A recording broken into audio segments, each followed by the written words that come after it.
बढ़ते हैं आगे। कहते हैं कि राजनीति में कोई स्थायी दुश्मन और स्थायी दोस्त नहीं होता है। महाराष्ट्र में नगर निकाय चुनाव को लेकर तमाम दलों ने पूरी ताकत झोंक दी है। नगर निकाय चुनाव से जुड़ी एक ऐसी खबर जिसे सुनकर आप शायद चौंक जाए। महाराष्ट्र की कुछ नगर परिषद चुनाव में बीजेपी ने अपने धुर विरोधी कांग्रेस और एआईएमआईएम के साथ भी गठबंधन किया है। जी हां, बिल्कुल ठीक सुना आपने। बीजेपी ने अकोला जिले की अकोट नगर परिषद में एआईएमआईएम के साथ अन्य कई पार्टियों के साथ गठबंधन किया है।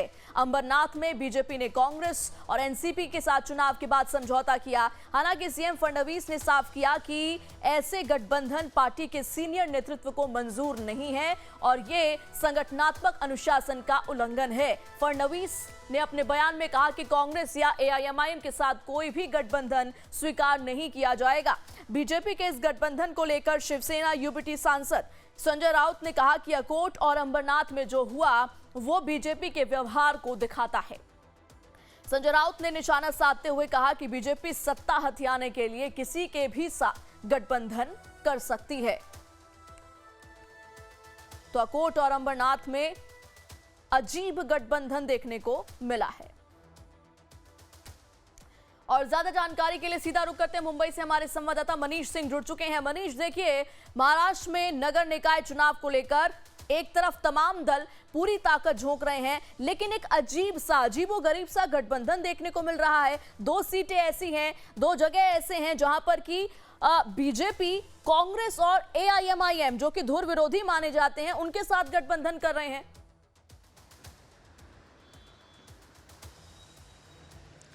प्रेरणा, देखिए, मैं आपको बता दूं कि महानगर पालिका चुनाव से पहले महाराष्ट्र की सियासी जो हलचल है वो बहुत ज्यादा बढ़ी हुई है और यहाँ पर सियासत में जो समीकरण है वो पल पल बदल रहे हैं। पल पल मैं इसलिए कह रहा हूँ, इस पर जोर इसलिए डाल रहा हूँ क्योंकि अब जो मैं आपको खबर बताने जा रहा हूँ वो भी चौंकाने वाली है। सुबह खबर आती है, दोपहर तक खबर आती है कि अंबरनाथ में भाजपा, कांग्रेस और वहां के कुछ दल जो कि अपोजिट में लड़ रहे थे वो एक साथ आ गए हैं। इसके बाद आप देखिए कि एकनाथ शिंदे के बेटे और विधायक हैं श्रीकांत शिंदे, उनका एक बयान आता है जिसमें वो ये कहते हैं कि इस सवाल पर जवाब बीजेपी के नेताओं को देना चाहिए क्योंकि गठबंधन उनकी तरफ से होना चाहिए।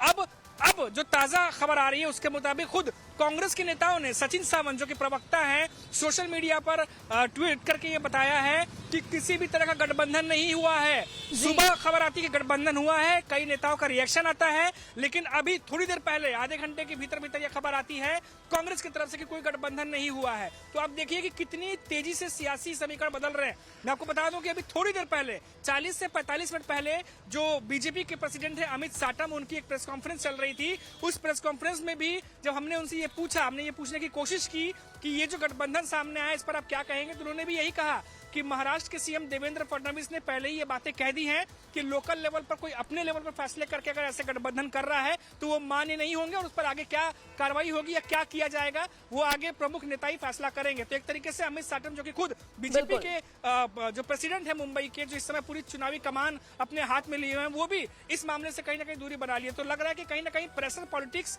चल रहा है, लोकल लेवल पर अलग समीकरण बनाने की कोशिश की जा रही है और उसके बाद जब प्रमुख नेताओं का इंटरफेरेंस होता है तो फिर मामला बदल जाता है। तो इस चीज को आप इस तरीके से भी समझ सकती है प्रेरणा। जी, मैं जल्द लौटूंगी। बीजेपी और कांग्रेस के गठबंधन पर एकनाथ शिंदे के बेटे श्रीकांत शिंदे की भी प्रतिक्रिया सामने आई है। क्या कुछ कहा है उन्होंने, सुनवाते हैं आपको। महानगर पालिका में मैक्सिमम जगह पर ये युति हो, क्योंकि युति के कार्यकर्ता हमेशा लोकसभा हो या विधानसभा हो एक साथ आकर काम करते हैं। जब कार्यकर्ता का चुनाव होता है तब कार्यकर्ता को ऐसा लगता है कि तभी भी महायुति होनी चाहिए, तो इसलिए महायुति मैक्सिमम जगह पर है। अभी अंबरनाथ नगर परिषद में जो गठबंधन यहाँ पर हुआ है उसके बारे में अगर आप भारतीय जनता पार्टी के वरिष्ठ नेताओं को अगर पूछोगे तो वो अच्छे से आपको जवाब दे पाएंगे कि उन्होंने कांग्रेस के साथ जो है अलायंस क्यों किया। तो मुझे लगता है कि हमेशा शिवसेना ने अंबरनाथ में डेवलपमेंट की राजनीति की है, इस आने वाले समय में भी डेवलपमेंट की राजनीति करेगा। तो मनीष, आपने सुना किस तरीके से श्रीकांत शिंदे ने कहा है कि शिवसेना ने हमेशा से इस इलाके में गठबंधन को साइड रखते हुए ये भी कहा है कि डेवलपमेंट की राजनीति की है। तो कह सकते हैं कि अभी क्या होगा आने वाले वक्त में इसको लेकर के कुछ भी क्लियर नहीं कहा जा सकता। साफ तौर पर प्रेशर पॉलिटिक्स का भी असर दिख रहा है।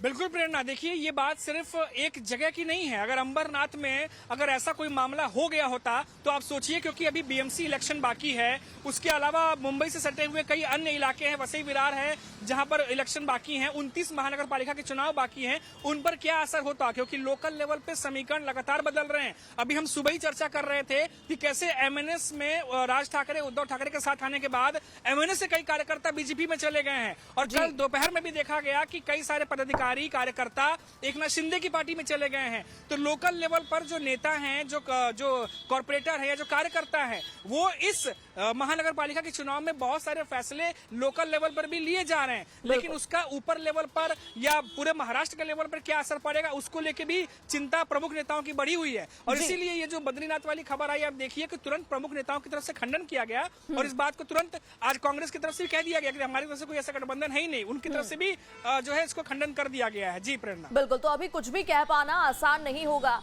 मैं वापस लौटूंगी मनीष, और सवाल आपसे पूछेंगे। इस बीच शिवसेना यूबीटी के नेता संजय राउत ने बीजेपी पर बड़ा निशाना साधा है। उन्होंने कहा कि बीजेपी का दोहरा चरित्र है, एक और वो कांग्रेस और एआईएमआईएम का विरोध करती है, दूसरी ओर मीरा भयंदर में एआईएमआईएम से तो अंबरनाथ में कांग्रेस से उसने गठबंधन किया है। सुनिए। देखो, भारतीय जनता पार्टी ये डबल स्टैंडर्ड पार्टी है। भारतीय जनता पार्टी ने मीरा भाईंदर में एमआईएम के साथ अलायंस किया, और भारतीय जनता पार्टी ने अंबरनाथ में कांग्रेस के साथ अलायंस किया। अंबरनाथ में मोदी जी का नारा क्या है? कांग्रेस मुक्त भारत करूंगा। और महाराष्ट्र में बीजेपी वाले कांग्रेस के साथ अलायंस कर रहे हैं।